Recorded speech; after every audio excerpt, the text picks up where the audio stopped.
Dieu est fidèle dans son amour, Dieu est fidèle dans sa fidélité, Dieu est fidèle dans sa grandeur, Dieu est fidèle dans sa bonté. Il est grand. Merci tendre Père pour ta parole qui nous éclaire, qui donne de l'intelligence aux simples et qui vivifie nos âmes. Merci tendre Père, parce que tu es le repère de nos vies. Tu nous accordes la grâce, la force.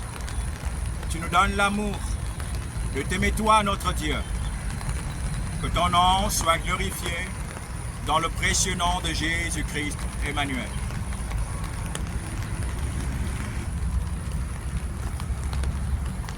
Il pleut. Je ne dirais pas que j'appelle les personnes de bonne volonté, mais j'appelle les fils et les filles de Dieu.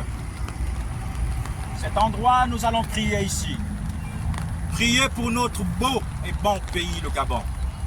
Prier pour que la faveur divine, la grâce de Dieu se répande en tout lieu. Que Dieu restaure les familles. Alors, ce canapé, c'était un très beau canapé qui était dans mon bureau au Bad-Guégué. Il a tellement plu dessus que ça s'est dégrégolé. Ça, c'est un fauteuil qu'il faudrait encore certainement habiller avec du Sky.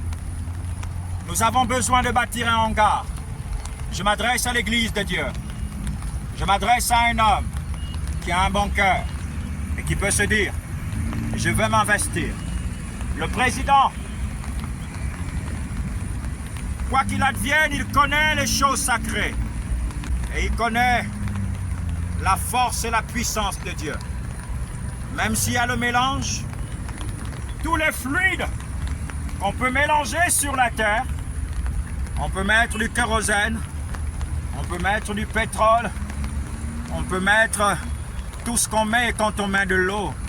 L'eau est toujours en dessous. Dieu est la base. Le président le sait, les ministres le savent. Nous avons besoin que Dieu restaure toutes choses par son règne. Ne me combattez pas, vous combattez Dieu.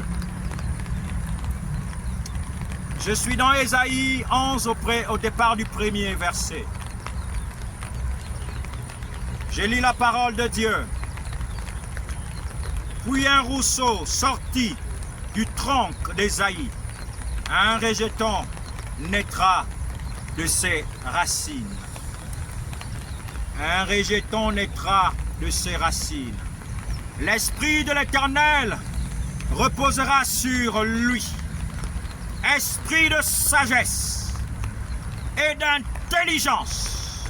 Esprit de conseil et de force.